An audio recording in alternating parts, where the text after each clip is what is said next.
Greer County Farm Bureau agents Mickey Lively and Steve Martin support high school sports. Mickey and Steve offer insurance for property, casualty, life, commercial, and crop insurance. They're at 231 North Oklahoma in Mangum. Phone 580-782-3827. Buy your Mangum Tiger Spirit clothing from locally owned CJ's Tiger Specialty Shop, where you'll find the best selection, quality, and the lowest prices. Greer County items, too. They'll design something especially for your group. CJ's is your one-stop Mangum School Spirit Shop, 1 block south of the high school, Mangum, Oklahoma. For top-notch heating and air conditioning service and installation, you can rely on Payne's Heating and Air, serving Southwest Oklahoma and North Texas from their headquarters in Mangum, Oklahoma. With years of experience and hundreds of satisfied customers, call Payne's Heating and Air Conditioning at 799-5130, 799-5130. Everyone wants to be on a winning team. That's why Great Plains Bank is a proud supporter of the Tigers. No matter what life may throw at you, Great Plains Bank has the play drawn up, and we're ready to go into overtime to win your business. What makes Great Plains Bank different is that we will make the extra push to get you to the goal line. When it comes to your family's finances, every play counts. So pick a teammate you can trust. We want you on our team because with customers like you, we are greater together. Great Plains Bank, member FDIC and equal housing lender. Folks in Mangum know what to do when they need to quench a thirst, curb a hunger attack, or cool down with an ice cream. They just make the Loop at 918 North Lewis Tittle in Mangum. The Loop, supporting the Mangum Tigers and Lady Tigers.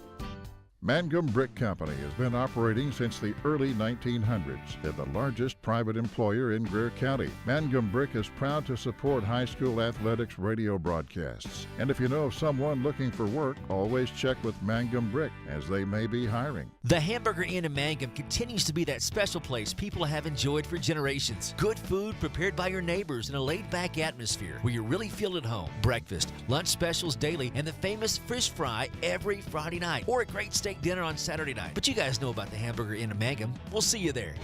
Great tasting hamburgers and Rex Chicken are the mainstays at Melvin's Drive-In in Mangum, but their menu includes so much more. And they're open Tuesday through Saturday, 10 till 2, and Tuesday nights, 5 to 8. And now they cater too. Enjoy Melvin's soon. Call 782-3711. New owners Steve and Susan Kyle. When it comes to funeral homes, there are several to choose from, but choosing a funeral home that is locally owned offers the advantage of the local owners who are involved right here in the community, helping you during your time of need. Greer Funeral Home owners Carson and Stacy Van Zant are perfect examples of owners who offer that family-like connection that you'd expect from a friend and a neighbor. Greer Funeral Home in Mangum and Granite, providing dignity and respect. Farmers and ranchers need feed or supplies? 4E Feed and Supply in Mangum is farm-owned, so they understand your needs for the farm and ranch. They feature bulk feeds for pickup or they'll deliver. Great brands coupled with fast, friendly service. They have gates and panels, vet supplies, and show feeds too. 4E Feed and Supply supports Greer County school sports and ag activities. 425 East Lincoln in Mangum. Taking care of your family is easy and convenient at the JCMH Family Care Medical Clinic in Mangum. Located at 114 South Lewis Tittle in Mangum, Dr. Lonnie Perryman and nurse practitioner Patty Burks provide a comprehensive, full-service family practice, including care for children and adults, including geriatrics. Call 782-3393 for appointments at the JCMH Family Care Medical Clinic in Mangum. Jamie's Auto Sales in Mangum specializes in reliable used vehicles. Here are a couple of examples of what's on the lot right now. Check out this 2016 Chrysler Town & Country Touring Edition, fully loaded, or this 2013 Kia Soul Black with ebony cloth interior, automatic, power windows, locks, cruise, CD, great AC, 95,000 miles, only $69.50. Jamie Turner is serving your automobile experience. Stop by and see him at 129 North Lewis Tittle in Mangum. Get to Jamie's Auto Sales. And welcome back as we get set for game number 2 between Mangum and Merritt. And if Mangum can win this one, they will advance to the regional tournament next week. Conventional wisdom would say that Mangum, now 27-4 on the year, would be hosting that regional as they finish the regular season at number 5 in the 2A poll. So Mangum winning in run rule fashion in that first bowl game, 12-0. And you would expect more of the same here, just simply an overmatched club from Merritt. And they've got only 10 kids in uniform and actually had to forfeit their last regular season bowl game as they didn't have enough players to play Cordell and were really kind of scrambling to have enough to play here. So just one of those things, you know, and everything is cyclical. And right now they're just kind of running through that cycle right now where are pressed to field a baseball team. Certainly not the problem for the Mangum Tigers as they continue to play extremely well. Of course, going on across the way over in Kiowa County where we have been a whole lot this past week. The Hobart Bearcats are playing and hosting a district as they are doing battle with Sayre at this hour. And maybe our roving reporter Chad Fox can get us an update on that. We can say congratulations to Kirsten Shoemaker and the Navajo Lady Indians advancing to the 3A Slow Pitch State Softball Tournament next week as they were victorious today, winning 14-6 over Amber Pocasset to advance to the state tournament. They won their first game at 1 o'clock this afternoon, knocking off the Lady Bearcats of Moreland. So Navajo, the first team to advance to the postseason party, and then again on the girls' side playing slow pitch softball. Mangum Lady Tigers lost earlier this afternoon in their opening round ball game of the 4A regional over at Dale. Final score there was 8-7, losing to Oakdale, and they are playing at this hour against Amber Pocasset. Check that, they are playing against Apache. And the last word we had from Jill Nippert was the score was tireless. The game was tied scoreless at the end of 3 innings. Thank you so much. It's been that kind of week. Thank you so much for asking.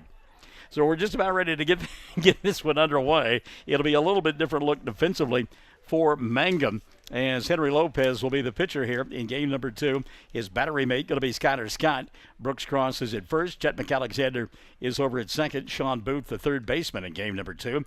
Colton Laughlin, who was the winner in game number 1, will play shortstop. And the outfield from left to right will be Jalen Warner, Brett Perry, and Leighton Ketchum. Meantime, the batting lineup for Merritt will be unchanged. They'll go with Coy Carnes and Gabe Beecham. Dalton Thomas, numbers 1, 2, and 3. Eric Williams, Drayton Aldridge, and Richard Aldridge, 4, 5, and 6. And then the bottom third of the lineup will be Clayton McGee, Zach Carr, and Braden Puckett. So just about ready to get this one underway, as Carnes will lead it off here in inning number 1. And Mangum didn't exactly beat the cover off the baseball in that first ball game. Took advantage of some errors, 4 of them by Merritt, and really able to salt it away. First pitch here by Carnes is taken for a strike, and the count 0-1 on Coy. A good start there for Henry Lopez. 0-1 pitch on the way from the right-hander. Inside. I don't know that I wouldn't appeal that one. I mean, Carnes may have gone around. They will not, and the count level at 1-1 now on Coy Carnes. Mangum winning 14 bowl games in a row now after that 12-0 run rule victory. 1-1 pitch on the way here. Swing and a miss. Boy, Carnes stepping way out of the bucket on that one. And the count is 1-2. So 1-2 on Carnes, and somebody in the stand saying step forward. And indeed, boy, that's the old stepping in the bucket. 1-2 pitch on the way. Swing and a miss. Gone on strikes is Carnes. He struck out looking to begin game number 1. Strikes out swinging here. And a good start for Henry Lopez. So 1 up, 1 down here in inning number 1. And Jill Nippert telling us now, top of the 4th inning, Mangum has gone in front of Apache 2-0. 2-0, top of the 4th, and slow pitch softball game over in Dale. Mangum facing elimination if they do not win that ball game. First pitch to Gabe Beecham, taken upstairs for a ball. The count 1-0 on Beecham.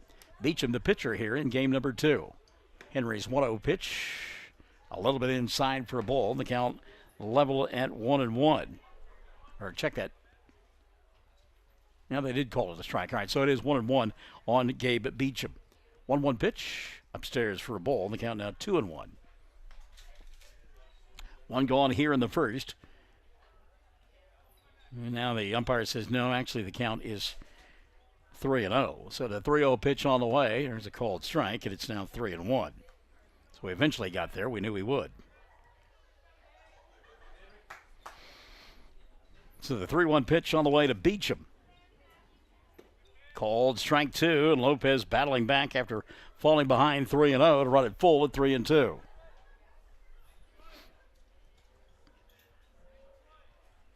Lopez 3-2 offering on the way here.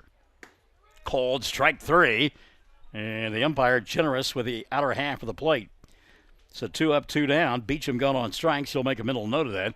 Want to make sure that he gets that as he is on the mound in the bottom half of the inning. So 2 up, 2 down now for Dalton Thomas. Thomas, the catcher here this afternoon for the Oilers. Wide open stance for the right-hander.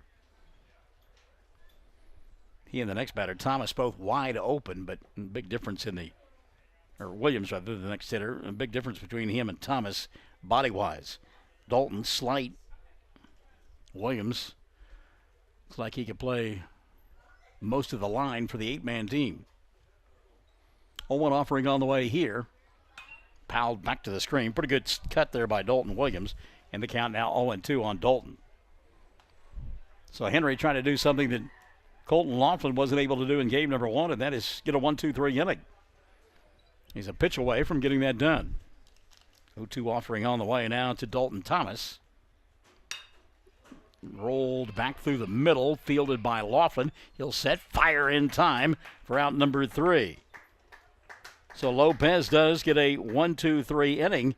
He may have actually tipped that ball with his glove, so it went 1-6-3, and it's 3 up, 3 down for the Oilers in their half of the first. Mangum coming to bat on Classic Hits 97.7. The Castle Insurance Agency of Mangum is celebrating 80 years in business and 4 decades of Mangum Tiger and Lady Tiger graduates. The Castle Insurance Agency has had and will continue to have a long-term commitment to support Mangum students on the field and off the field. For auto, home, farm, bonds, crop, oil field, or commercial insurance, please call or stop by the Castle Insurance Agency, 122 South Pennsylvania in Mangum. Call 782-3049. That's 782-3049. The Castle Insurance Agency of Mangum. 333 Dental Care in Mangum is the dental practice of Dr. Dustin Lively. His experience, skill, and compassion go hand in hand when providing exceptional, up-to-date patient care. Dr. Lively and his team of professionals are proud to help you with the best dental care possible, along with preventive care that will result in a beautiful, long-lasting smile. Call 580-782-2552 or visit the team at 333 Dental Care. They support the Mangum Tigers and Lady Tigers. Wondering how Western Oklahoma State College can fit into your future? With 25 degree options and more than 20 student organizations, it's easy to join the Pioneer family. Western offers classes online and on campus, making it simple to fit an education into your schedule. Western's tuition is less than half of a four-year university's and offers many scholarship opportunities. To find out more about how your future is brighter at Western, visit wosc.edu. All right, Mangum will go to work in the bottom half of inning number 1. They've got Brett Perry, Henry Lopez, and Sean Booth due up in the inning against Gabe Beecham. His battery mate, Dalton Thomas. Eric Williams is the first baseman. Braden Puckett at second. David Portillo is over at third. Zach Carr at shortstop. And the outfield, Richard Aldridge, Coy Carnes, and Clayton McGee from left to right. Perry walked his first 2 times up in game number 1, came around to score both times, stole a base, and then hit a ball right on the numbers his third time around. It looked like it was going to be way out of here if it was fair, and the wind killed it right at the warning track, and it was just a noisy out. Brett takes a pitch outside for ball, 1-0. Those first 2 times that Perry walked, he saw 8 pitches, all were outside of the zone, so when he got a big fat one there, he had it, but the wind killed it. 1-0 pitch on the way here. Perry, a good swing, but fouls it back behind us, and the count 1-1 on Brett.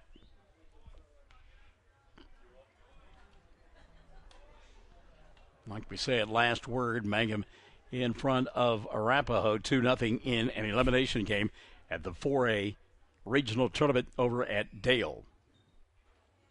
Beecham's pitch on the way, called strike, and the count 1-2 on Brett Perry.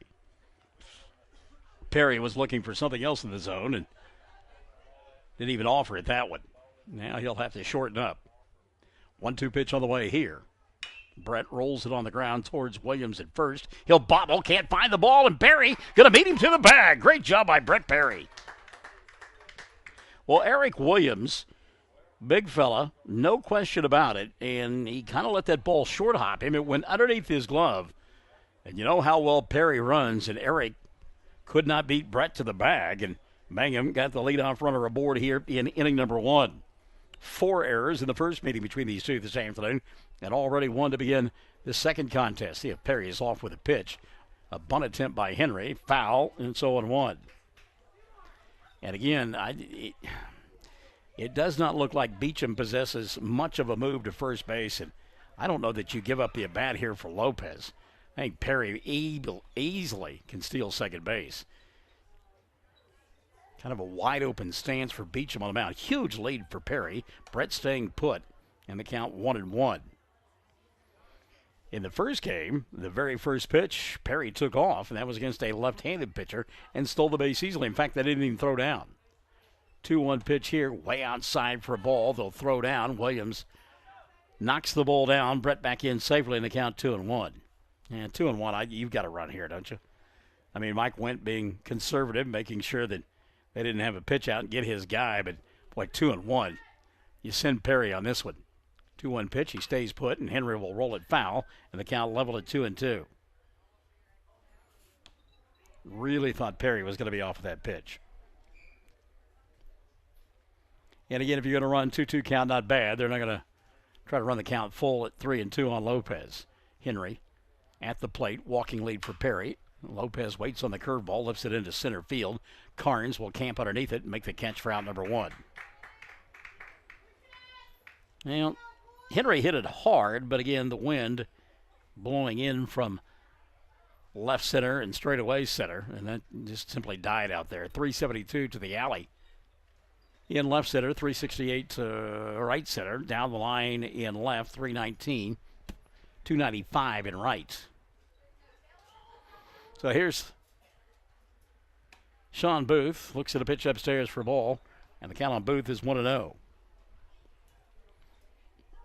Sean playing third base in game number 2, giving his body a bit of a rest from behind the dugout. There goes Perry. The throw is not nearly in time as Brett just kind of tippy-toes into the bag. He's got a stolen base in scoring position with 1 gone.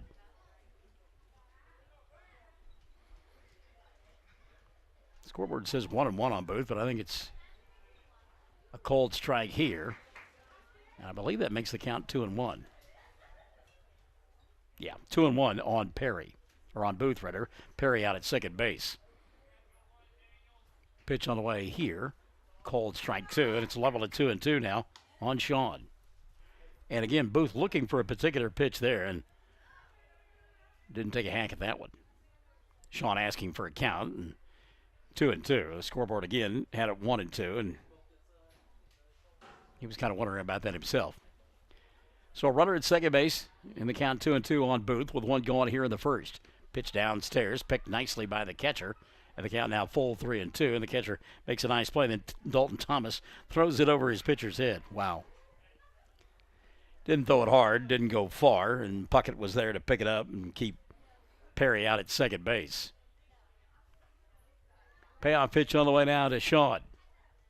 Booth lifts it in the air to right field. McGee going back. Clayton battling the sun and the wind. Makes the catch. Falls to his knees. Tagging at second and going to third will be Brett Perry. So it is an adventure, every fly ball to the outfield for this group from Merritt. That time it was caught by McGee for out number 2. And here's McAlexander. Jet, a couple of base hits, a couple of runs scored, and a couple of RBI in game number 1. See if he can get the run home from third base with 2 outs. The cleanup hitter here this afternoon. Boy, that one goes back behind Alexander. And again, Dalton Thomas picks it clean, throws down to third just to keep Perry honest down there. 1-0 on Jet McAlexander. That is the 4th pitch we have seen behind a batter here this afternoon. And not a little bit behind the batter. So far behind the batter didn't have to move. Ground ball to short and through the legs of Zach Carr and into left field, and that's an error the second of the inning for Merritt, and it leads to the first run of the ball game. So McAlexander aboard, E6. Remember, Brett Perry was on base because of an error by the first baseman to begin the ball game. So a runner at first with 2 gone here for Jalen Warner. See if they send McAlexander. Jalen first pitch swinging, lifts it in the air to right field. McGee looking for it. He can't see it. Loses the ball, had no idea where it went. It fell to the ground, and hustling all the way from first base and scoring standing up will be Chet McAlexander. Good heads-up base running there by McAlexander. Warner going to get credit for a double and an RBI on the play. And again, that ball, you could just tell Clayton McGee had no idea where it was. As it was in the sun, he could not find it. Kept looking at his left fielder, Hoyd Carnes, and no way Carnes was going to get there as he kept blowing back towards right field. So Colton Laughlin now, the shortstop in game number 2, will bat. First pitch swinging, fouling out of play, and it's 0-1 on Colton. Laughlin got credit for the victory in game number 1, 12-0, only surrendered up 1 base hit and had 4 strikeouts in the ball game as well. 2 gone here in the first. Mangum on top, 2-0. And that may make it 3-0. No, ball going to hang up in the air, and a good job by Hoyd Carnes to break on it and make the catch for out number 3. Laughlin hit it better than anybody in the inning, and he's got nothing to show for it. Mangum, though, comes up with a couple of runs in the inning. 2 runs on 1 hit. There were 2 errors and a runner left on board. We played 1. Mangum 2. Merritt nothing. Classic hits.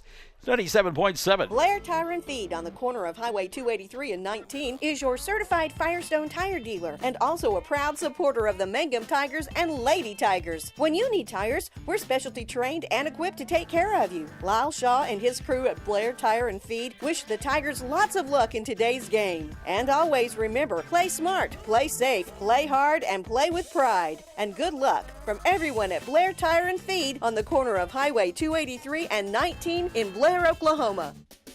What does it mean to be a Mangum Tiger, you ask? Well, we are one town, one school, and one family. We may be a small town, but we have big dreams and a bright future ahead of us. This is Lori Laughlin from Stockman's Bank, member FDIC, and we are so proud to support the Mangum Tigers. For over 4 generations, the Willis family and staff have worked to develop their skills, and with improved technologies, they can assure you of a monument that will stand the test of time. Their award-winning designers, expert stonecutters, layout artists, sandblast sculptors, and installation crew are here to serve you. Visit them online at willisgranite.com. Willis Granite Products, with locations in Granite, Oklahoma City, and Stillwater. All right, here we go. The top half of inning number 2. Mangum on top, 2-0. It'll be Eric Williams, Drayton Aldridge, and Richard Aldridge. Numbers 4, 5, and 6 due up for this group from Merritt in inning number 2. And go to the top of the 5th inning now between Arapahoe and Mangum at the 4A Regional Softball Tournament. Mangum on top, 5-1. 5-1, Mangum on top in the top half of inning number 5 against Arapahoe, as the Lady Tigers playing for their postseason lives. They are still alive, can win a couple of ball games and make it to the state tournament, but they do have their work cut out for them this afternoon. They lost the first ball game to Oaktahaw. I think the final there was 7-6. So here's Williams leading it off here in inning number 2. And the first pitch from Lopez is a strike. 0-1. Henry had a 1-2-3 inning in that top half of the first. 0-1 pitch on the way. Ground ball back to Lopez. He fell down. Has plenty of time to pick it up and throw to first for out number 1. Williams, a big fella, doesn't run extremely well. So Lopez gets the first out of the inning. It's 4 in a row retired by Henry. Drayton Aldridge now will step in.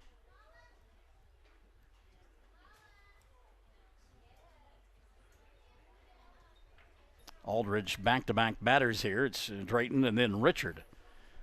Drayton, right-handed hitter, takes downstairs for a ball. The count 1-0. One thing Lopez has done early on, he has pitched ahead in the count, and that always turns into a successful outing, or usually turns into a successful outing. He's behind in the count here, 1-0. Henry's pitch. Lifted foul and out of play down the right field line. The count level now at 1-1. Trying to text the score to Jill Nippert. And talking and texting, I don't do it very well. That's why I don't text and drive. 1-1 pitch all the way here. Swing and a miss. Boy, that's a curveball. The bottom dropped out of it. Great pitch by Lopez. And the count on Drayton Aldridge now 1-2. Henry, a couple of strikeouts in inning number 1. A swing and a miss and a backwards K. Heading the count here, 1-2. Pitch on the way. Throws that one down in the dirt. And the count now even at 2-2. Henry come about 3/4 sidearm that time. Took a little something off of it. Got to get that free plug in for Michael in the morning, 6 to 9, Monday through Fridays. Here on Classic Hits 97.7. I'll be there tomorrow morning. I got Tickle Jay Cross, who, among other things, coaches the girls' golf team. I was listening a couple of weeks ago on a Friday morning when we did the WD-40 radio ad that has just been unbelievable. It's been shared over 1,200 times, and there have been almost 100,000 people who have viewed it. 2-2 pitch on the way here. Ground ball to second base. Gobbled up by McAlexander. Jet will flip to first for out number 2. 2 up, 2 down here in inning number 2. And he said, I got to tell you, Michael, in the morning, I started listening to that. The girls started listening, and I couldn't say anything. So if you've not been to my Facebook page, go to my Facebook page, like it, and then find that WD-40 ad from 1964. Here's the left-handed Aldridge, and Richard will look at his strike, and it's 0-1. And yeah, feel free to go ahead and copy and paste that ad to your social media page as well. 0-1 pitch, curve, strike 2. Good pitch by Henry. He paints the outside of the corner. So Henry again ahead in the count, 0-2. Working quickly here, pitch on the way, called strike 3, and the inning is over in 1-2-3 fashion, and Henry has got his third strikeout in 2 innings worth of work. Merritt goes quietly here in the second. Mangum on top, 2-0. Bottom half of the frame coming up, Stick and Stay. Classic Hits, 97.7. Triad Home Health in Mangum is locally owned and offers nursing, physical therapy, occupational, wound care, IV therapy, and more. All administered by people who go above and beyond for you. Phone Triad Home Health today at 580-782-5800. That's 782-5800. Amanda Weaver from Mangum is now the manager at Quartzview Meat Company in Altus. Gary and Letitia Stockton and Amanda are proud to sponsor Hobart Bearcat and Mangum Tiger radio broadcasts. Listen when you're enjoying ball this fall. Stack up on the best ribeye steaks money can buy from Quartzview. Also ribs, jerky, smoked sausage, hams, and a lot more. And of course they do custom slaughtering. If you're grilling, roasting, baking, or slicing, you can't go wrong with Quartzview Meat Company, 800 South Veterans Drive in Altus. Phone 580-477-1390. Bottom third of the lineup due for Mangum here in the bottom half of inning number 2. That's Brooks Cross, Leighton Ketchum, and Luke Rogers. Well, we've been telling you, and we talked about it in the first bowl game, there is a significant weather factor change pattern coming up beginning on Monday and lasting really all week long. And have a new forecast for the National Weather Service. 50 to 60% chance of thunderstorms on Monday night into Tuesday, and it looks like they could be severe. And we'll have a 20 to 30% chance for the rest of the week. And one of those deals where not a widespread event, but every afternoon we'll be talking about dry lines and cold fronts and that sort of activity. And you know what that means in late April, early May. So again, just be weather wise between now and then. Let's enjoy the weekend. Should be delightful, lovely, delicious. So sell my clothes, I'm going to heaven. And then Monday could get a little bit dicey for the week. Pitched across outside for a ball, and the count on Brooksy is 1-0.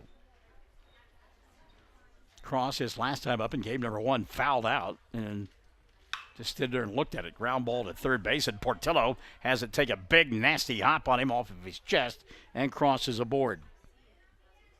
Yeah, I'll give him a base hit on that one. Portillo, not a whole lot he could do about it. Ball hit hard, had topspin on it, and he was in front of it, and it bounced off of his chest. And as you say, we'll give Cross the infield single there. Now, Portillo struggled in the first ball game. A couple of errors out in center field, dropping fly balls. So Cross is on for Leighton Ketchum. Ketchum showing bunt, puts the ball down in front of home plate. Fielded by Beecham. He has only played a first base for out number 1, and the sacrifice executed perfectly by Leighton Ketchum. Good job by Ketchum to advance the runner to second. That's Cross in scoring position now for Luke Rogers. Rogers, the designated hitter in game number 2. He played at second base defensively and batted in that first ball game. 1 out, 1 on in the second. Mangum leading 2-0. And a curveball to Rogers taken for a strike, and it's 0-1. Big sweeping curveball there. Getting a little help as well from the wind that is blowing from third base to first base. 0-1 pitch to Rogers. Luke, little looping one-hopper to the second baseman, and a nice play there by Braden Puckett for out number 2. Taking third base on the play was Brooks Cross. So Rogers, the second out of the inning, 4-3. And again, that was a nice play by Braden Puckett. He was shaded more towards second base. That was kind of off the end of the bat for Rogers, and Puckett had to go a long way to get it, but he did, and then made a nice throw for out number 2. So here's Brett Perry. Perry a chance to get a run home from third with 2 outs in the second. First pitch to Brett. Off speed, downstairs for a ball, and the count on Perry is 1-0. Brett reached on an error, stole a base, and scored his first time around. 1-0 pitch.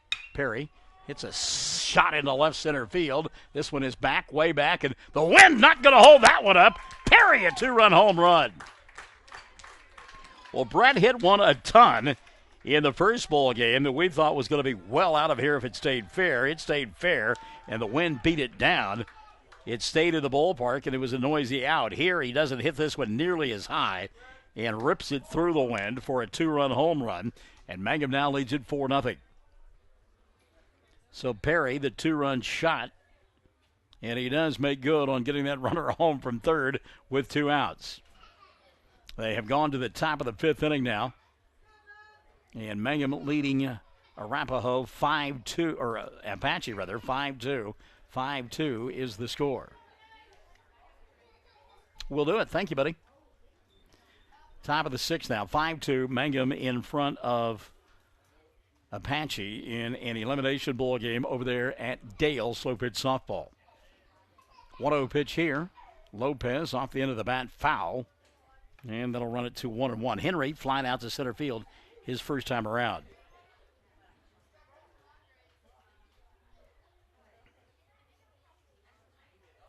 One pitch on the way. And Henry will pop it up in the air to left field. Camping underneath it is Aldridge. Richards will make the catch, and that'll be the 3rd out of the inning.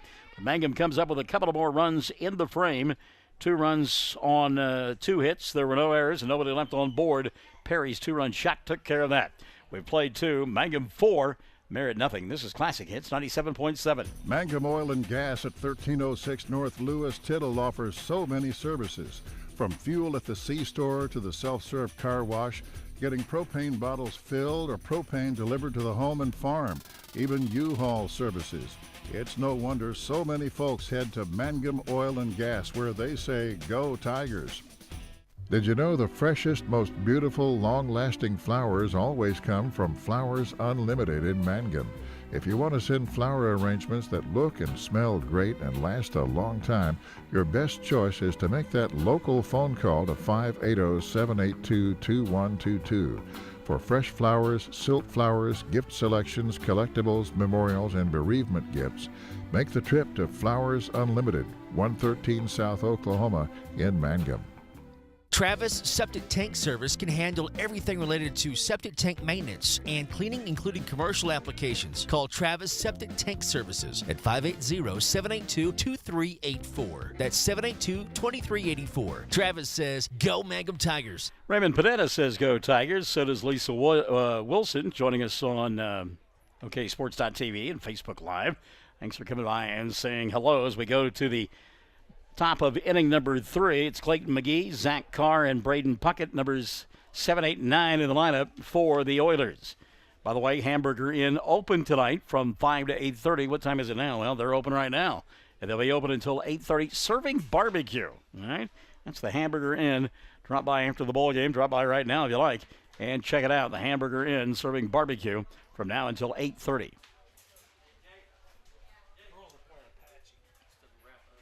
Yeah, I figured that out after I said Arapahoe about 3 times. Thank you, though, for correcting me. Well, I'm glad someone is. I appreciate that there, Mr. Booth. That's good that someone is. Well, if you don't have that much notebook paper for all the mistakes I make, that's not nearly enough. You need about 3 of them that size. 1,000 pages per binder, and you'll fill them up in a hurry. All right, here we go. Top of the 3rd inning. Clayton McGee and Zach Carr, Braden Puckett due up against Henry Lopez, who has faced 6 and sat all 6 down here through 2 innings worth of work. Mangum on top 4-0, trying to advance to the regional tournament. And a swing and a miss here for Clayton McGee, down in the count 0-1. And again, conventional wisdom would say Mangum wins this district. They should be awarded a regional tournament beginning next week, as they are currently 27-4, pitched downstairs for a ball. And the count level at 1-1. A victory here, 28-4, and number 5 in the final OSSA 2A rankings. And you have earned that regional appointment. 1-1 offering on the way here. A little ground ball on the short to Laughlin. Colton sets, fires, and in time for out number 1. Colton Laughlin with a strong throw over to first base, and Laughlin will get the first out of the inning. 7 up, 7 down in this ball game for Merritt against Henry Lopez. Colton, by the way, the winner in game number 1. Mangum took that one in run rule fashion, 12-0. So here's Zach Carr, the shortstop, facing Henry Lopez. Carr gets out of the way. The sidearm off-speed pitch, 1-0 on Zach. Zach kind of hung in there, hoping it might tick him and become the first base runner of the ball game for Merritt. The Oilers only had 3 at-bats, 3 innings worth of at-bats in that first ball game. It was a run rule after 3. Cold strike, the count 1-1. It was funny. Henry Lopez was trying to get Zach Carr to step out as the umpire had gone behind home plate to retrieve a baseball and exchanged some with Mike Wendt, and Carr just stood in there. Swing and a miss here. It's 1-2 on Zach.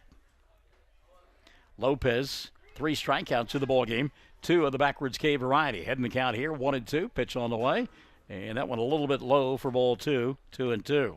Home plate umpire had a notion about maybe ringing up Zach Carr, and then realized the pitch was in the dirt. 2-2 offering on the way from Henry. A little bit outside for ball 3, 3-2. And that curveball working well this afternoon, but with the wind blowing from third to first base, you have to start it inside a little bit more. There's a cold strike 3. Carr gone on strikes. That's the 3rd backwards K of the afternoon for Henry Lopez. Lopez in the ballgame with 4 strikeouts and 3 of them caught looking. So here's Braden Puckett. Puckett, the second baseman. 2 gone here in inning number 3. Scotter's got the catcher, did a great job of framing that pitch as he set up on the outer half of the plate and never moved the glove, and may have been outside, but because he stayed put, the strike was called. Swing and a miss here by Puckett. Braden down in the count, 0-1.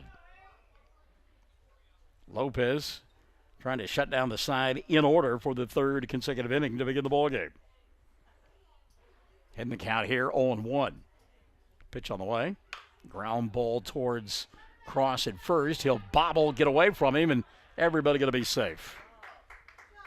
So the perfect game over there is Braden Puckett, a little slow roller up the first base side, and that was probably one that Brooks should have let go and let McAlexander make the play and then go back and cover. That's E3, so runner aboard, back to the top of the order in Coy Carnes. Carnes struck out swinging his first time around. He is 0 for 1. 0-1 pitch. Down in the first pitch on the way, 1-0 on Carnes. And again, Coy really steps. He bails out big time. 1-0 pitch, a little number back to Henry. Lopez sets, fires, throws to first, and the inning comes to an end. So the first base runner of the ball game for Merritt comes via an error. No runs, no hits, an error, and a runner left on board.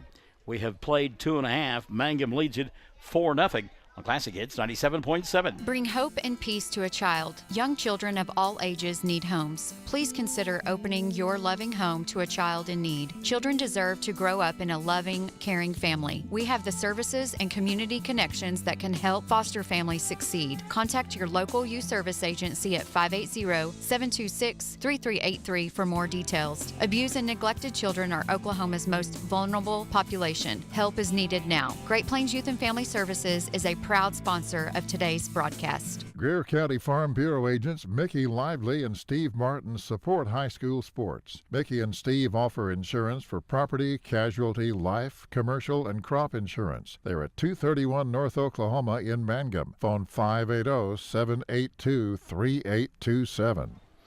Back at Mangum as we get ready for the bottom half of inning number 3. Tigers on top 4-0. Well, they played 3 innings in the first ball game as Mangum won it 12-0 in run rule fashion. And unless Mangum comes up with 8 here in this frame, we'll play more than we did in the first game. Sean Booth, Jet McAlexander, and Jalen Warner due up for the Tigers in their half of inning number 3.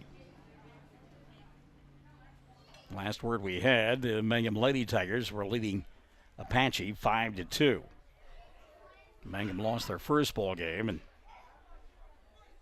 got knocked out on the losers bracket and can still advance to the state tournament, but we'll have to win 3 games in a row. Or I guess they can just win 2 in a row, can't they? Yeah. That'd be right. Yeah, just 2 games. So they've got to win the one they're playing now, and then we'll have to beat the winner of that Dale Oakta Hall ball game in a semifinal matchup. And you've got to believe that Dale won that ball game. Dale, number 1 in the state most of the season in 4A. So here's Booth. Sean, flat out to right his first time around. He's 0 for 1. Pretty nice play out there by McGee as he had to battle the wind and the sun. First pitch swinging here. High chopper to third base. Portillo will set, throw high and safe at first base will be Booth. And now the ball rolls up the right field line. Sean on his way to second base, and Booth is there. So Portillo finally fielded the ball, but then the throw high and up the first base line. That'll be E5, and Jet McAlexander now will bat with a runner in scoring position. And nobody out here in inning number 3. McAlexander reaching on an error his first time around and came around to score. Booth will stay in there and run. Remember, he's the third baseman here in game number 2, not catching. So Jet, opportunity here. First pitch swinging, hits it deep to left field. Richard Alvarado going back, and a good job by Richard to make the catch for out number 1. Boy, McAlexander put a charge in it, but again, into the teeth of the wind. And a good job by Richard Aldridge to get back there and make the catch for the first out of the inning. Noisy out, but an out nonetheless. So here's Jalen Warner. Warner a double and an RBI his first time around. Jalen just one of those that he has fun. He enjoys himself. It's a game. He goes out there and plays and has fun, as it should be. You got to be serious, I know, and you got to concentrate and all those things. But he also gets out there and skips and laughs and smiles and realizes, again, that it's a game. Looks at a pitch here. 1-0 on Warner. Love the attitude. 1-0 pitch. Had a notion. Laid off of it. Now the ball going to get back to the screen. And 2-0 on Warner. And at third base, Booth, 90 feet away with the 5th run of the ball game. So now maybe the mindset of Jalen changes a little bit here. 2-0 ahead in the count. And the 5th run of the contest just 90 feet away at third base. See if Warner can put one in play here and get that run home with less than 2 outs. Fly ball, right field. McGee going back, still going back, and this one is gone! A 2-run home run for Jalen Warner. So I guess he got the run home from third base with less than 2 outs. That is twice now that Mangum has had 2-run home runs with a runner at third base. The first one off the bat of the big left-hander, Brett Perry, and now Jalen Warner goes the opposite way and gets himself a 2-run home run. So Mangum going long ball here this afternoon. And they now lead it by a score of 6-0. Colton Laughlin now will dig in. Laughlin lined out to center field his first time around. Hit the ball hard, but Carnes made a nice play out there for the first out of the inning. Count 0-1 on Colton, winning pitcher in game number 1. 0-1 pitch, Laughlin, line drive, and that will fall in front of Aldridge for a base hit. Good piece of hitting there by Colton as he went down to the zone and got it. Hit it hard, and a runner aboard. And I said Mangum would need to score 8 in the inning to end this one like they did the first ball game. They've got 2 on the board, 1 out, and that was a noisy out off the bat of Jet McAlexander. So who knows? Laughlin at first, 1 gone. Here's Brooks Cross. Cross rolled that one foul, and the count 0-1 on Brooks. He singled and scored his first time around. Brooksy batting here with 1 gone in the third. Off with the pitch will go Laughlin. Colton going to have to come back as this one is popped up on the infield. Giving chase is the shortstop. He cannot make the play. Bobbles the ball. Throws to second in time for the force play. And nothing Colton Laughlin could do there. Cross skied it on the infield. And again, the wind creating all sorts of problems. That will go as a fielder's choice. 6-4. Retired on the play is Laughlin for the second out of the inning. And here's Leighton Ketchum. Wow. So Cross at first with 2 gone here in the third. First pitch swinging. Ketchum, foul, and it's 0-1 on Leighton. He had a sacrifice fly his first time around. Boy, it's the top of the 7th inning, getting close now. 5-4, Mangum on top in that slow pitch softball game against Arapahoe. 5-4, top of the 7th. Mangum on top by 1. Pitch upstairs here, and the count 1-1 now on Ketchum. 2-run home run in the inning for Jalen Warner has given the Tigers a 6-0 lead. Curveball. Ketchum almost ran into that thing. And the count on Leighton goes to 2-1.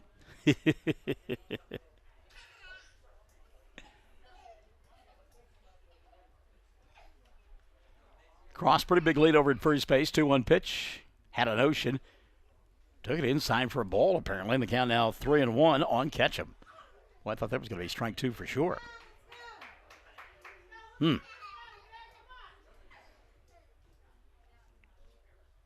Ketchum swinging a miss here. And the count full on Leighton at 3-2. Natasha Cherie Lopez checking out the ball game on Classic Hits 97.7 and OKSports.tv. Thank you, ma'am. Good to have you alongside. There goes the runner. Ball 4 delivered to Ketchum. Runners at first and second now. 2 gone here in the inning. Cross is at second. Ketchum at first. And Luke Rogers will step in. Rogers went the opposite way, trying to sneak one into right field. Pretty good play over there by Braden Puckett to retire him. And inning ago. Takes a strike here. And the count 0-1 on Rogers.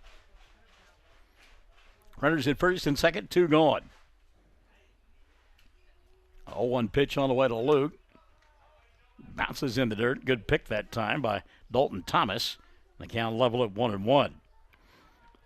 Brett Perry in the on-deck circle would love to hit here in the third. He homered his last time around. Cold strike 2, and that has been there all afternoon long for both pitchers. So it's 1-2 on Rogers. He'll have to protect here.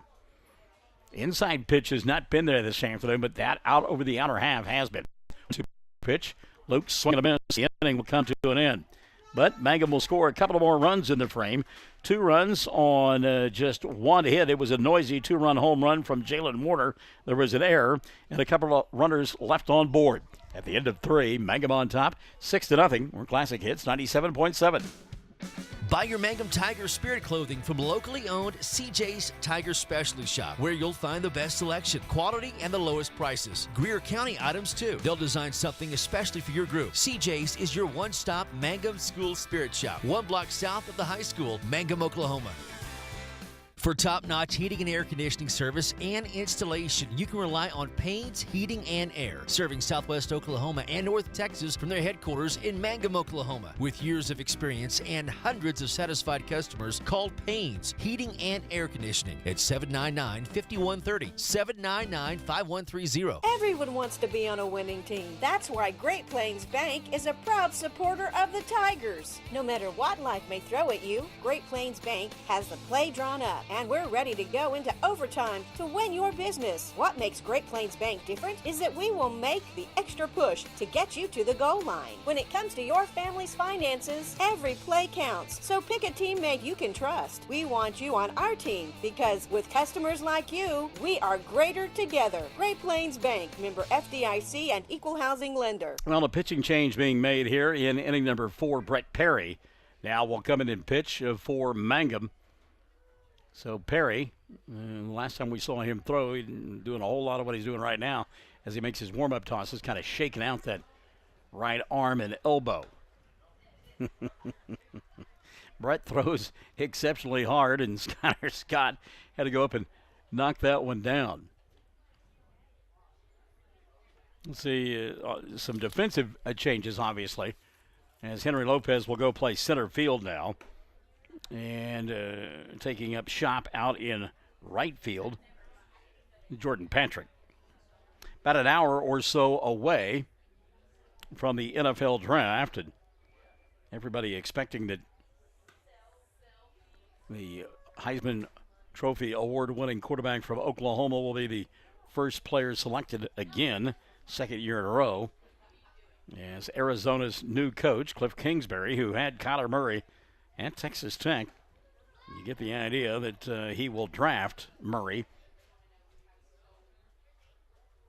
as we said, in about an hour or so. Meantime, you got to wonder what's going to happen to the Oklahoma City Thunder in the offseason. They have been bounced from the postseason tournament in the first round 3 years in a row and did not look very good in their series against Portland. In fact, they did not look good at all.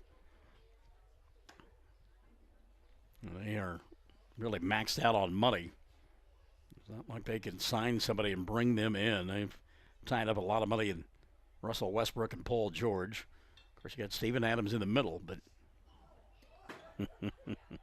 Brett Perry let loose a curveball that had no curve. It went straight to the fence, and then Skyler Scott throwing down. That was the last pitch of the sequence, and he threw it right into the mound.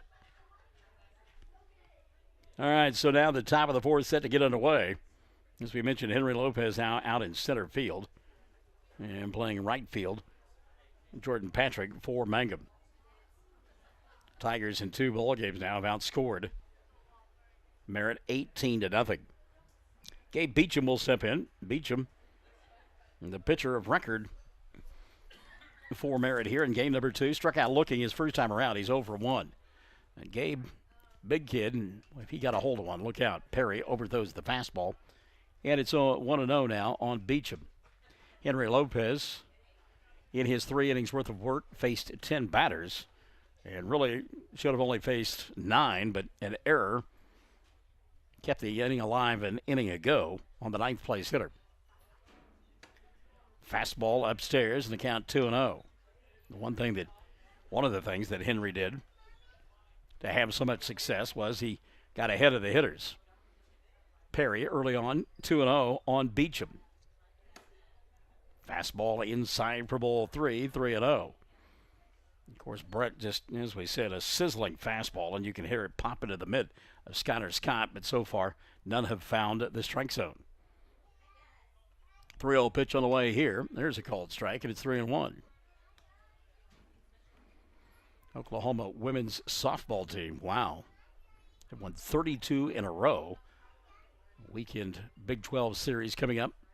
Patty Gasso's team, ranked number 1 in the nation. There's a strike, and the count 3-2 on Beecham. Sooners number 1, and as we mentioned, have won 32 in a row. 3-2 pitch. A little bit low for ball 4. Beecham thought he'd been run up for the second time this afternoon in the backwards K variety, but he's aboard now with nobody out. Apparently that ball a little bit low there. So here's Dalton Thomas. Thomas rolled one back through the middle of his first time around. It ticked off the glove of Henry Lopez. Laughlin picked it up through to first for the 1-6-3 put out. And it actually ended inning number 1. First pitch, called strike, and it's 0-1. And again, Perry throwing much harder than Henry Lopez and even harder than Colton Laughlin did in that first ball game. Good swing there on the part of Dalton Thomas, 0-2, as he hit it back to the screen. Just about to say, nobody has even taken a hack in the first 8 pitches for Brett Perry, and then pretty good cut there by Dalton Thomas. So Brett ahead in the count, 0-2. See if he doesn't pull the string here. He's had nothing but heat early on. Short lead over at first base for Beecham. He's not going anywhere, down 6-0. Curveball, yep. And then they'll throw back behind Beecham, and I think they got, Dalton Thomas striking out on the play, and a great snap throw down to first base by Scott right on the money. Cross slapping the tag on the base runner Beecham, and it looked like they got him, but the umpire said nope, safe. So just one out for Eric Williams. Williams grounded back to the pitcher his first time around. He's 0 for 1. And again, that to me, that's a very tough call for an umpire out in the field. He's near second base and throw behind. How can he see where that tag is placed? Fastball upstairs, 1-0. He is blocked by the base runner. And again, Cross are right-handed players, so he's got that glove on the left hand. That is on the inside. And anyhow, 1-0 pitch on the way here. There's a called strike. The count 1-1 now on Eric Williams. And again, I'm not faulting the umpire. I'm not saying that he made an incorrect call. It's just it's an impossible call for him. If it's not just plain as day, he's going to have to say safe. 1-1 pitch here. Buzzes the ear of Williams, and the count 2-1 on Eric. Eric going to step out and think about that one for a moment. I mean, that was gassed right by his earlobe. 1-1 pitch from Perry. Cold strike 2, and it's 1-2 on, or rather 2-2 now on Eric Williams. So 2-2 on Williams, runner at first base. One going here in the fourth, and Mangum leading 6-0. Had a notion, did Williams, laid off of it. Pitch a little bit low. And the count now 3-2 on Eric, and apparently that was in the same area that it was to Gabe Beecham. Williams will step out and get some instructions from his third base coach. Maybe something about, you need to stand in there and hack, son. Payoff pitch on the way for Perry. It has been a strike all afternoon long, and now it's not. Outside for ball 4, second walk of the inning. Runners at first and second, one out here for Merritt. And Drayton Aldridge now will step in. So Perry would love the pitcher's best friend, the 6-4-3 double play right about now. Pitch to Aldridge, back to the screen, comes right back to Scott, and the throw down to third base gets away from Sean Booth. Oh, my goodness. I mean, that's dead meat time there if you're Gabe Beecham. He's lumbering into third base, and the throw would have beat him by about a day and a half, but Booth went up, tried to make the catch, couldn't hold on to it, and it got away from him. And allows Beecham to go to third, Williams to second. So the wild pitch puts runners at second and third, and the count on Aldridge is 1-0. Called strike. Good pitch there by Brett. Came over the top. The count 1-1. Well, if you're Mangum, you don't want to jicky jack around here. I mean, you just soon get out of the ball game quickly as you could. 1-1 pitch. Swing and a miss. They'll throw down behind the runner and safe. Getting in underneath the tag of the big fella, Gabe Beecham. And the count on Aldridge is 1-2. Get an update here from Jill Nippert. Oh, they have tied it up now. Top of the 8th inning. Arapahoe and Mangum 5-5. Good pick there. And I said Arapahoe again, didn't I? Apache and Mangum 5-5. They are in the 8th inning in an elimination ball game.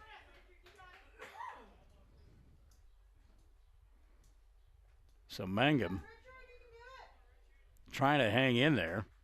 Built an early lead. And now Arapahoe is tying things up. They're in the 8th inning, 5-5.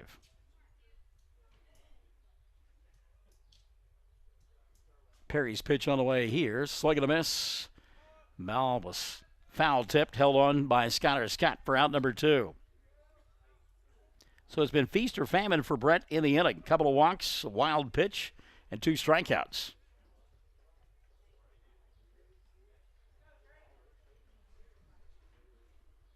Brett trying to get out of the inning here. And he'll face the other Aldridge. 0-1 on Drayton. So that was Richard who struck out. Now Drayton, the left-hander, looks at strike 2, and it's 0-2. And you think that you get the idea that Brett Perry says, I'm tired of this. I'm just going to go get the batter. Rocket and fire right here. And Perry fell down as he delivered the pitch. And even though he fell down, it was a pretty good pitch, apparently a little bit low. Perry, a big smile on his face. It's one of those where you can get hurt on. The count 1-2 now on the left-handed hitting. Aldridge had a notion. Ball going to get away from Scott, but again, not a speedy runner over there at third base as Beecham. And down 6-0, they'll keep him in place. So the count 2-2 now on Drayton Aldridge. 2 gone here in the 4th. 2-2 pitch on the way from Perry. Swing and a miss, and the inning is over. So good job by Perry to work around the 2 walks that he surrendered, striking out the side. And Merritt will come up empty in their half of the 4th. No runs, no hits, a couple of walks, and 2 runners left on board. We have played at 3.5. And it is Mangum on top, 6-0. Classic Hits, 97.7. Folks in Mangum know what to do when they need to quench a thirst, curb a hunger attack, or cool down with an ice cream. They just make The Loop at 918 North Lewis Tittle in Mangum. The Loop, supporting the Mangum Tigers and Lady Tigers. Mangum Brick Company has been operating since the early 1900s. They're the largest private employer in Greer County. Mangum Brick is proud to support high school athletics radio broadcasts. And if you know of someone looking for work, always check with Mangum Brick, as they may be hiring. The Hamburger Inn in Mangum continues to be that special place people have enjoyed for generations. Good food prepared by your neighbors in a laid-back atmosphere where you really feel at home. Breakfast, lunch specials daily, and the famous fish fry every Friday night, or a great steak dinner on Saturday night. But you guys know about the Hamburger Inn in Mangum. We'll see you there. Great tasting hamburgers and Rex Chicken are the mainstays at Melvin's Drive-In in Mangum. But their menu includes so much more. And they're open Tuesday through Saturday, 10 till 2, and Tuesday nights, 5 to 8. And now they cater too. Enjoy Melvin's soon. Call 782-3711. New owners Steve and Susan Kyle. When it comes to funeral homes, there are several to choose from. But choosing a funeral home that is locally owned offers the advantage of the local owners who are involved right here in the community, helping you during your time of need. Greer Funeral Home owners Carson and Stacy Van Zant are perfect examples of owners who offer that family-like connection that you'd expect from a friend and a neighbor. Greer Funeral Home in Mangum and Granite, providing dignity and respect. Bottom half of inning number 4, Mangum on top by a score of 6-0. And due up for the Tigers in their half of the frame. It'll be the top of the order, Brett Perry, Henry Lopez, and Sean Booth. Perry, 1 for 2 in the ballgame. He scored a couple of times, reached on an error his first time around on a hustle play. Ball got booted by the first baseman, Eric Williams, and Perry just simply beat Williams to the bag after Eric found the ball that he couldn't field cleanly. And then Perry, his last time up, belted a 2-run home run over the right field wall. Perry's also walked a couple of times. That was in game number 1. And smashed one right into the wind in right field. We thought was out of here. Instead, the wind knocked it down, and it was just a noisy out. Count 1-0 now on Perry. 1-0 pitch. Went down in the dirt, took a hack at it, and the count leveled at 1-1. We heard from the Hamburger Inn a moment ago. Please remember they are open right now and will be open until 8:30 tonight. They are serving barbecue on this Thursday. 1-1 pitch on the way here, off speed, cold strike, and it's 1-2 now on Perry. It's a good job by Beecham there to twirl the off-speed pitch across the outer half of the plate. 1-2 pitch here, downstairs for a ball. The count level at 2-2. And that ball just a little bit low in the zone. Otherwise, that is in the wheelhouse of Brett Perry. 2-2 pitch on the way here. Brett looks at ball 3 outside, and the count full on Perry. It's been a season that has been a struggle for Merritt. Give credit to their fans who have made the trip. Perry swing of a strikeout. Perry gone here to lead off inning number 4. That'll bring Henry Lopez to the plate. Lopez 0 for 2. He is flying to center, flying to left. Henry started the ball game on the mound and got lifted in the top half of inning number 4 for Perry. Lopez now playing center field.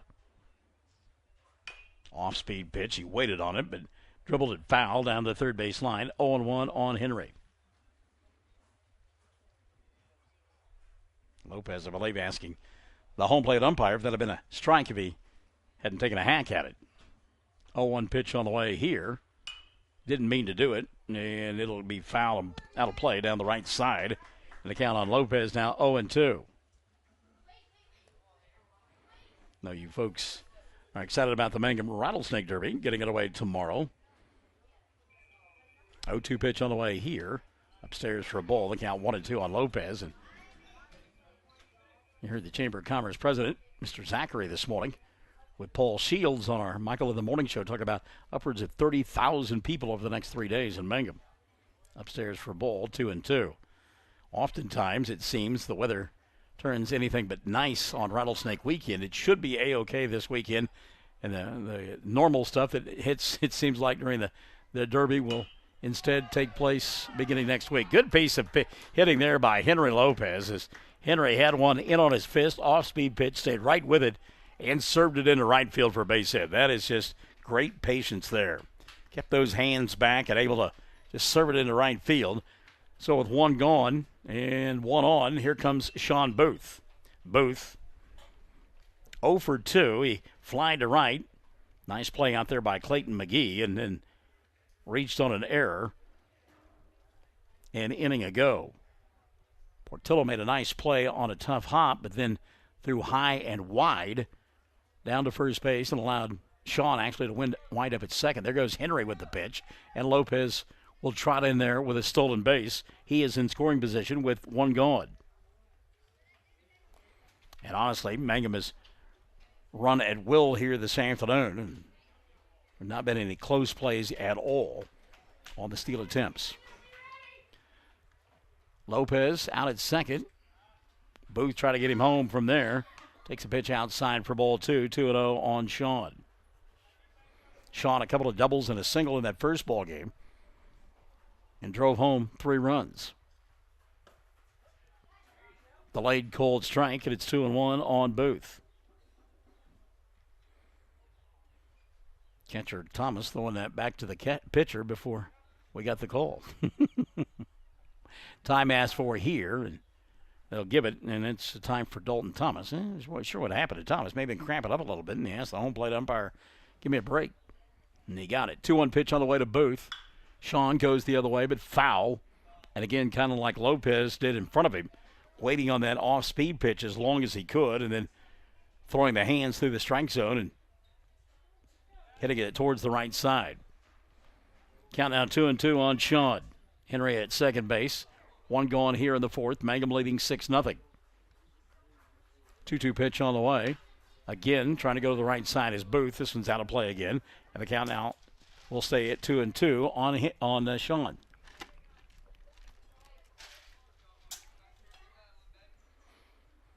Booth trying to go to the right side and get Lopez an opportunity to get to third base, if nothing else. And now he'll go to left center field, giving chase will be Aldridge, and he won't get there in time. as he'll drop the baseball. Lopez hesitated. Now they're going to send him, and Henry will score from second base, and it's a 7-0 ball game. They both hit it hard. Aldridge giving chase and got a glove on it, but really just a glove on it. That was all. We'll give it a single and an RBI, as it was a tough play out there in left field for Aldridge. Still just one going. Here's Jet McAlexander. McAlexander raced on an error, scored his first time around, hit one on the button, but right at Aldridge in left field. So he's 0 for 2. Time going to be asked for and granted here. McAlexander with a runner at second base and only one gone. Jalen Warner, who is 2 for 2 in the ball game, waiting in the on-deck circle. McAlexander looks at a pitch outside for a ball. 1-0 on Jet. 12, 10, and 8 run rules. We're in the fourth. Mangum would need 3 more to end it in the inning. They won in 3 in the first ball game, 12-0. There goes the runner, and Booth will steal third base easily. No throw on the play.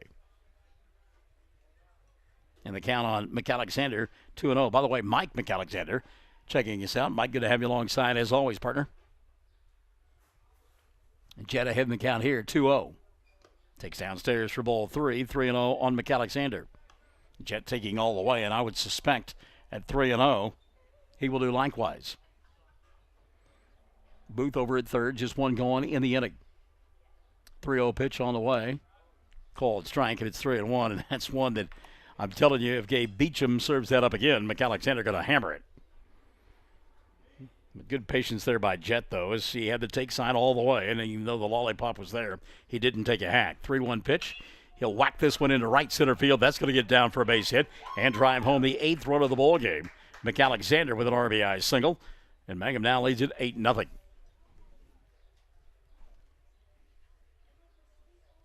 Good piece of hitting there by Jet. Solid single to right center field.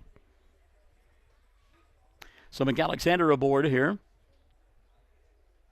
in inning number 4. And here's Jalen Warner. Warner, a double RBI his first time around, then a 2-run home run an inning ago. Curveball outside for a ball, 1-0.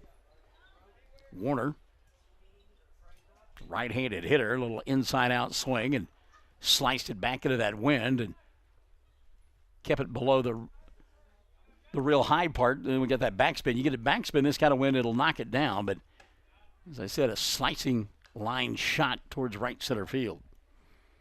Looks at the ball here, 2-0. Thomas will throw down and chase McAlexander back. We play here in the bottom half of inning number 4, 8-0 Mangum on top. Jalen coming uncorked on that one. I'll tell you what, he took a hack. Came up empty, big smile on his face. And again now, 2-1 on Warner. McAlexander walking over their first base. He'll stay put. Pitch outside for a ball. And that will run the count to 3-1. 3-1 pitch. Ball 4. Runners at first and second. Colton Laughlin now will step in. Laughlin. Oh, going to get a pinch hitter instead. Jackson Warner will pinch hit. Runners at first and second. One gone here in the 4th. Warner batting for Colton Laughlin. Pitch to Warner, taken for a strike, and it's 0-1 on Jackson. McAlexander at second base runs well. Jalen Warner at first base, good speed as well. 0-1 pitch. Jalen ducks away from inside pitch, and it's 1-1. So Jalen's at first. McAlexander at second. Jackson at the plate. High fly ball. Shallow left field. Wind will knock this one down and actually bring it back in to the infield for out number 2. That's a fielder or a infield fly there for out number 2.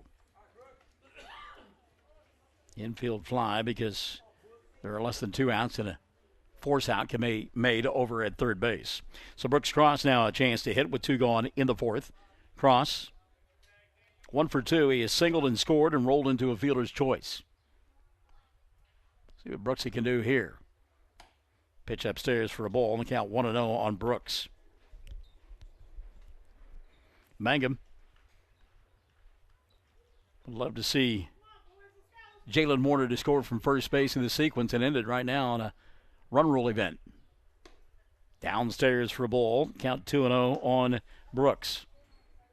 Tigers winning the first ball game in 3 with the 12-run rule in that one. Cross waving at that one way out in front, and it's 2-1.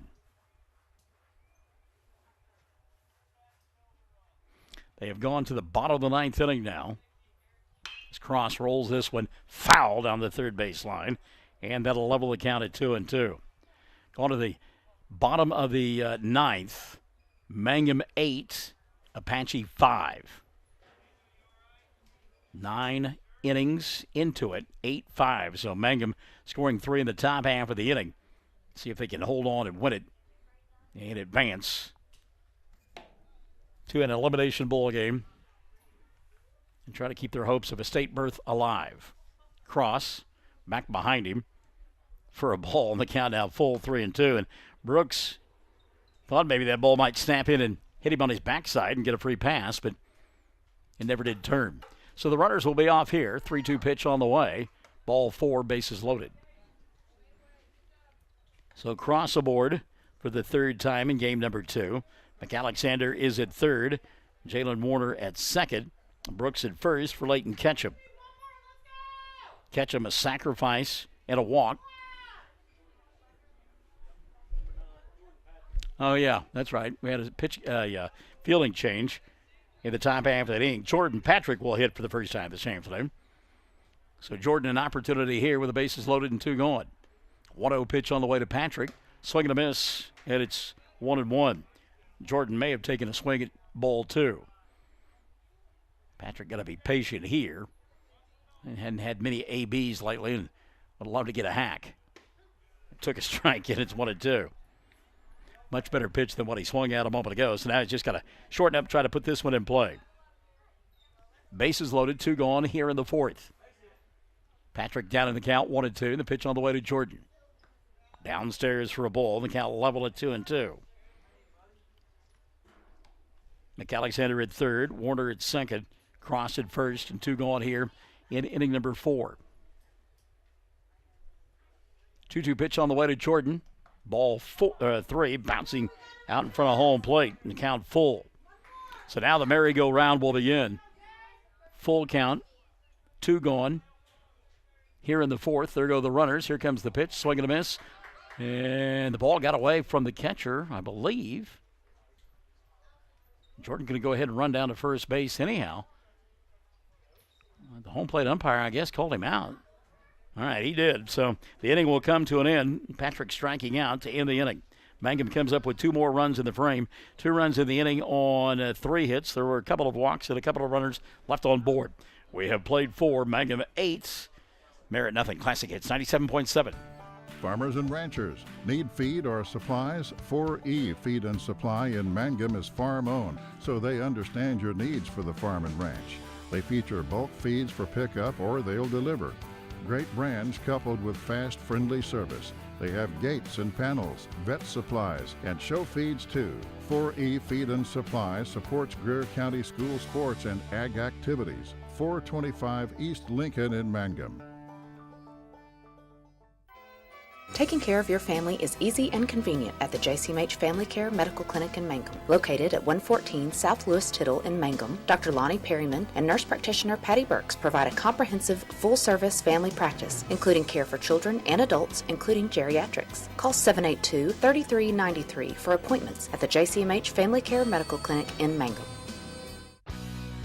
Jamie's Auto Sales in Mangum specializes in reliable used vehicles. Here are a couple of examples of what's on the lot right now. Check out this 2016 Chrysler Town & Country Touring Edition, fully loaded, or this 2013 Kia Soul Black with ebony cloth interior, automatic, power windows, locks, cruise, CD, great AC, 95,000 miles, only $69.50. Jamie Turner is serving your automobile experience. Stop by and see him at 129 North Lewis Tittle in Mangum. Get to Jamie's Auto Sales.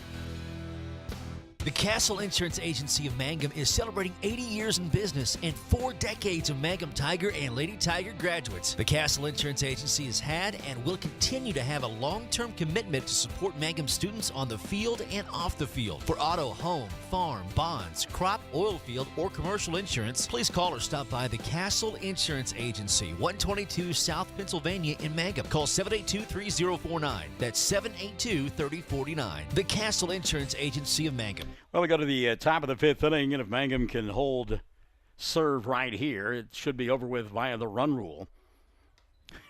Yes. The home plate umpire almost took one on the keisters. The pitch coming in from the infield sailed over the head of Brett Perry. The umpire was cleaning off home plate, and the ball bounced over his head and was a kick save and a beauty there by Scott. So get those defensive changes for you as Jet McAlexander now has gone to shortstop. Jackson Warner is at second, and Garrett Shaw, the new first baseman here this afternoon. Brett Perry goes to work on Clayton McGee. Ball 1 to McGee. McGee grounded to short his first time around. He's 0 for 1. Pitch back to the screen, 2-0 now.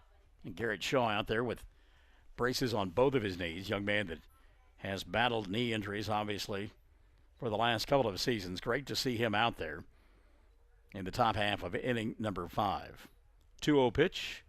And Brett overthrowing things here, 3-0. Jordan Patrick, remember, out in right field as well for Mangum.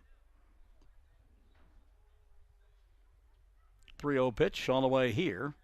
Cold strike, and it's 3-1. And again, you've got numbers 8, 9, and 1. Just want to shut things down here if you're Mangum and Brett Perry. 3-1 pitch on the way. Fouled out of play on the right side. Pretty good cut there. And McGee is had the count go full now at 3-2.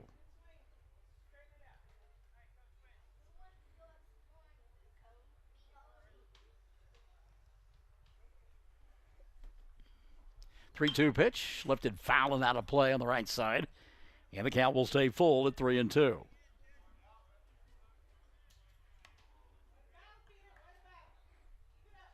So good job of battling here on the part of Clayton McGee. Perry's 3-2 pitch on the way to McGee. Inside for ball 4. May have hit him. Yeah, it did. Got a piece of him. As the ball got back to the screen, the umpire called dead ball. So McGee aboard here in inning number 5. He is just the second base runner of the ball game for Merritt. And that'll bring Zach Carr to the plate. Carr 0 for 1. Struck out looking on a 3-2 pitch. His first time around, he is 0 for 1. Takes a strike here, and it's 0-1 on Carr. And has been a strike most of the afternoon. A couple of times it is not, but for the better part of the afternoon, that pitch right there has been a strike. 0-1 pitch.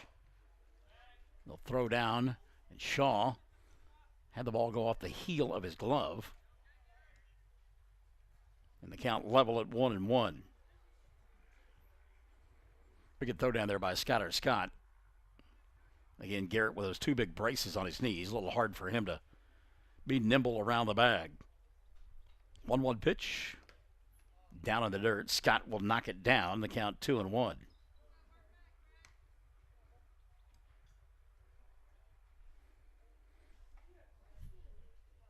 Mangum trying to shut the door here in the 5th inning, leading 8-0. Runner at first base for Merritt. And the 2-1 pitch back to the screen. And that will allow the runner to take second base, Clayton McGee. That's a wild pitch. And again, Brett trying a little bit too hard. Settle down just a little bit, and he can throw the fastball by just about anybody without putting that little extra giddy up on it. 3-1 offering on the way here. Cold strike. He can do that all afternoon long. I mean, just that motion right there. And not many folks going to catch up with it. So the count full, 3-2. Runner at second base. Nobody out here in inning number 6. Called strike 2. Well, that's strike 3, isn't it? Yeah, it was second time this afternoon now. caught looking is Zach Carr, and on a 3-2 pitch. We got caught looking at our messages. Chad Fox telling us that Hobart run-ruling Sayre in game number 1. They're about ready to get ready for game number 2. But Hobart wins in run-rule fashion in game number 1 over the Eagles of Sayre. There's a called strike, and it's 0-1 on Braden Puckett. Puckett became the first base runner of the ball game. He reached on an error. He's 0 for 1 in the contest. Bats here with 1 gone in the 5th. Runner at second base. Pitch gets away from Scott, and that will allow McGee to go to third base. It's a pass ball there. That's one Scotter's got to catch. So the count 1-1 on Braden Puckett, top of the order, and Coy Carnes waiting in the on-deck circle. Again, Merritt trying to scratch out a run here and keep the ball game alive. There's a called strike, and a count 1-2 on Puckett. And again, that pitch appears to be outside, but again, that's where Schuyler's kind of setting up. And as we said, the umpire has given that pitch almost all afternoon long. See if Brett doesn't go back there now. 1-2 pitch. And that is looped into right field for a base hit. So how about that? Braden Puckett, a 2-out, half swing, RBI single to right field, and it makes it an 8-1 ball game.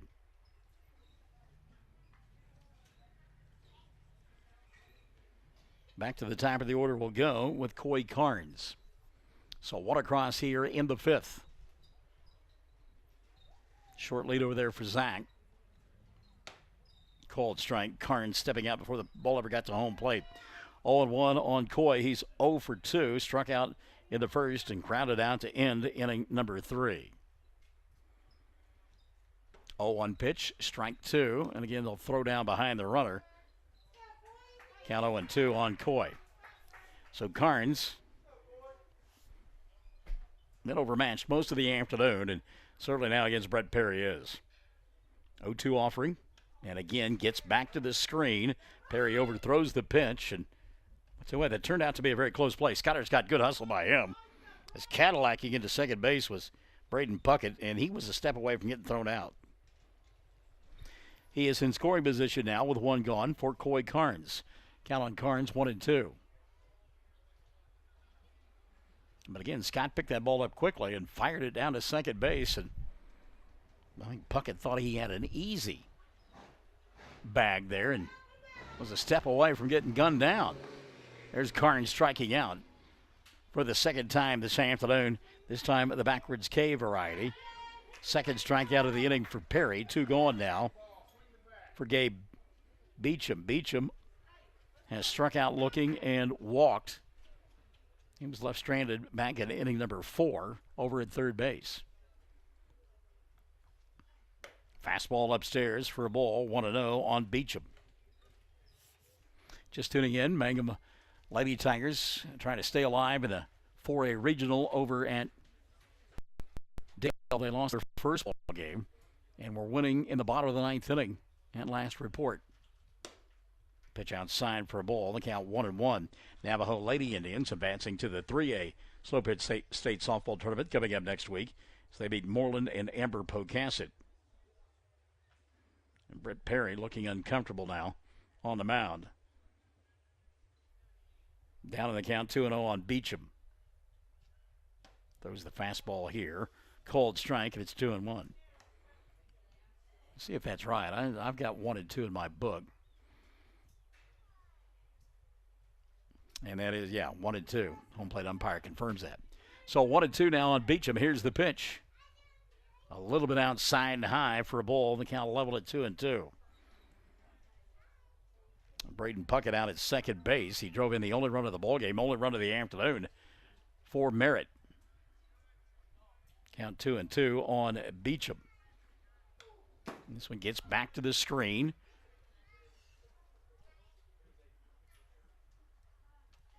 Did it hit him? He's taking first base. All right, so Puckett will take third.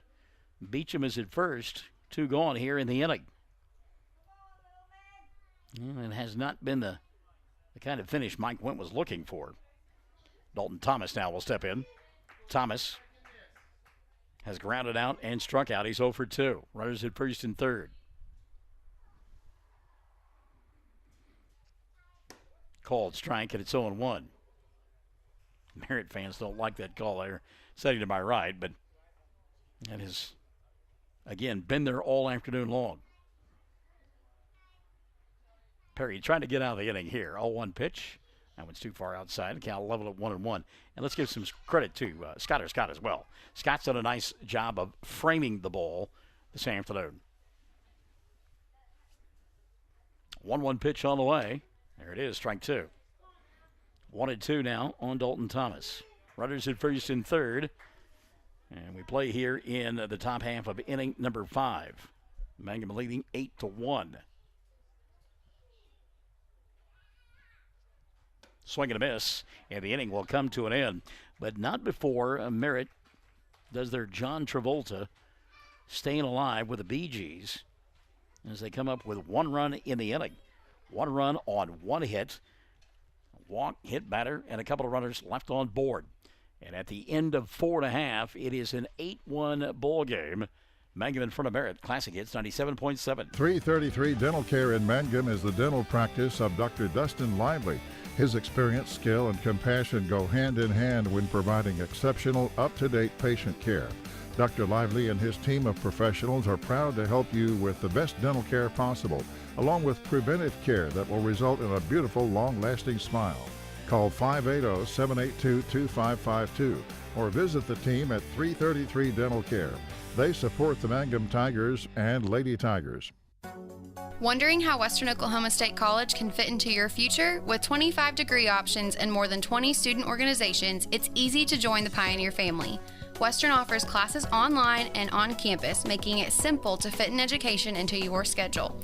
Western's tuition is less than half of a 4-year university's and offers many scholarship opportunities. To find out more about how your future is brighter at Western, visit wosc.edu. Blair Tire and Feed on the corner of Highway 283 and 19 is your certified Firestone tire dealer and also a proud supporter of the Mangum Tigers and Lady Tigers. When you need tires, we're specialty trained and equipped to take care of you. Lyle Shaw and his crew at Blair Tire and Feed wish the Tigers lots of luck in today's game. And always remember, play smart, play safe, play hard, and play with pride. And good luck from everyone at Blair Tire and Feed on the corner of Highway 283 and 19 in Blair, Oklahoma.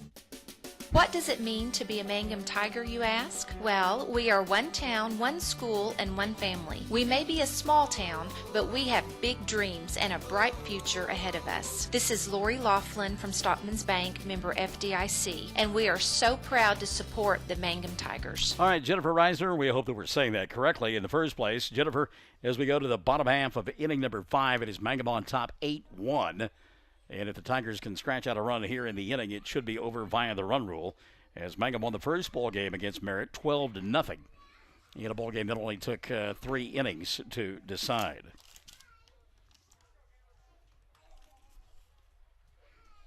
So it'll be Luke Rogers and Brett Perry, Henry Lopez, 2 up here in the 5th inning for Mangum. Rogers 0 for 2. He's grounded out and struck out here in game number 2. Luke looks at an off-speed pitch, and it's 0-1 on Rogers. And again, Mangum ready to end this one. Get home, watch the NFL draft. 0-1 pitch, outside for a ball. The count level at 1-1. There has been not much excitement or noise in this game this afternoon. A couple of home runs, one from Perry and one from Warner, and that's been about it. That one cued off the end of the bat. The count 1-2 now on Luke. I mentioned Brett Perry. He waits in the on-deck circle. Brett, a 2-run home run in the 2nd inning. When continuing to push towards the right field corner. A couple of times it has knocked baseballs down. Off-speed pitch outside for a ball. 2-2 now on Luke. Mangum looking for that run here in the 8th inning, or the 8th run here in the 5th inning to win this one. Off speed, popped on the right side, and that will curl out of play, and it'll stay 2-2 on Luke. See the effects of the wind there. That ball carried a lot deeper than it looked like it was going to because the wind kept pushing it, but it also kept pushing it foul. Brett Perry hit one a ton in the first ball game, but right in the teeth of the wind, he hit it high. Got some backspin on it. It just kind of went up the old elevator shaft, and the wind knocked it down at the warning track. 2-2 pitch on the way here. Swing and a miss, and a strikeout to begin the inning. Good job here in inning number 5 by Gabe Beecham. 1 up, 1 down here in the frame for Mangum. Back to the top of the order, and Brett Perry. Perry reached on an error his first time around, stole a base and scored, hit the 2-run home run in the second, and then struck out in inning number 4. I know he would like to atone for that right now. Takes underneath his hands for a ball, and the count 1-0 on Perry.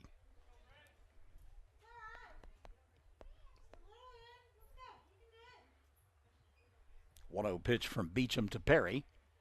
Brett line shot center field, and that'll get down for a base hit. Well, you thought for a minute Coy Carnes may be able to make a play. Now he'll bobble it, and Perry, running hard all the way, will wind up at second base. Now the ball gets away again. Brett headed for third, and he'll be there standing up. How about that?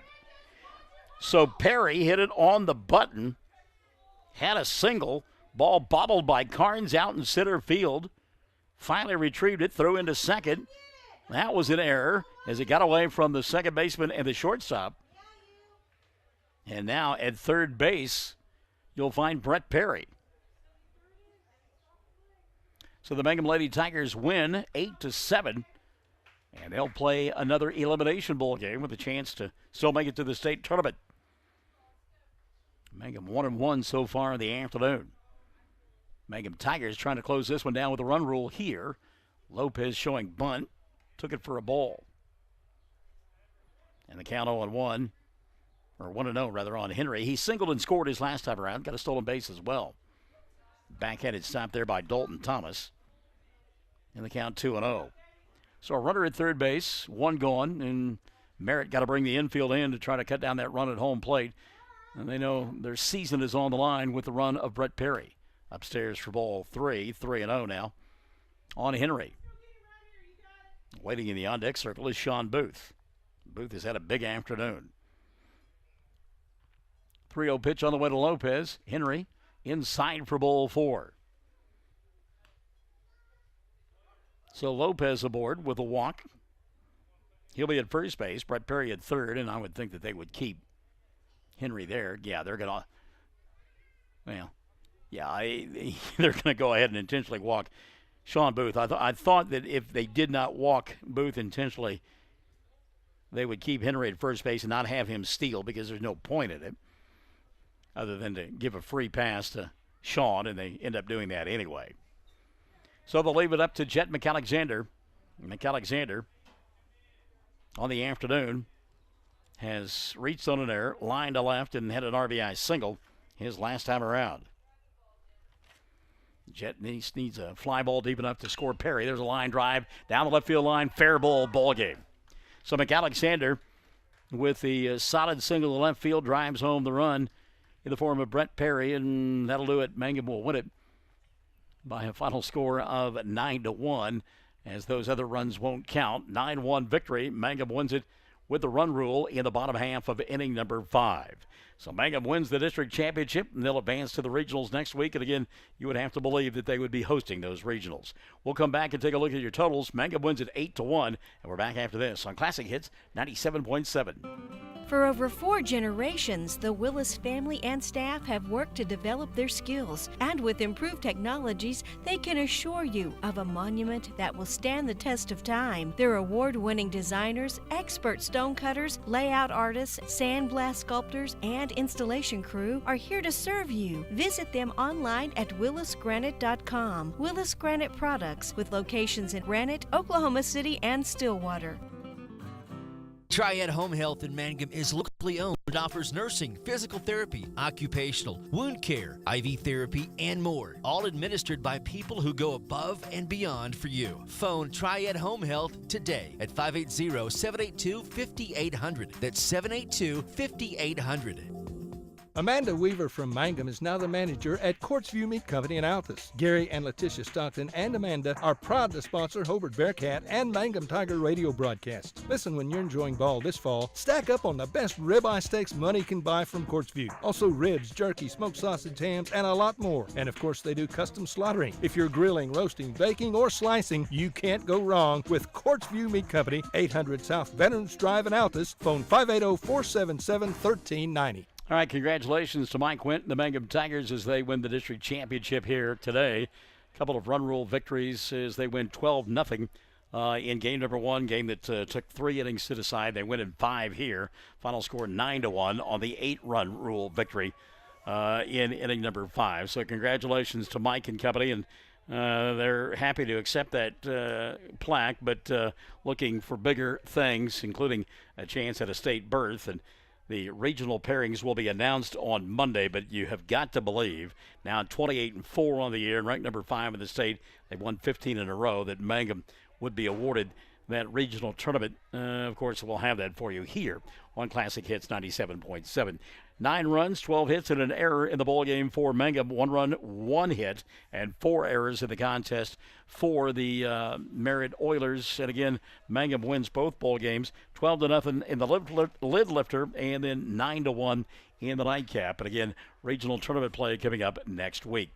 Congratulations to Coach Wint, and we will keep a good thought for the Mangum Lady Tigers as they continue to play in Dale, trying to work their way through the losers bracket and make it to the state tournament. We'll have the score and the results for you tomorrow morning with Michael in the morning from 6 to 9 every Monday through Friday. Michael in the morning here on Classic Hits 97.7, which also happens to be your home of Mangum Tiger and Lady Tiger sports. For Chad Fox, I'm Michael Barnes. Mangum wins it by a score of 12-0 and 9-1. They're the district champions. Classic Hits 97.7.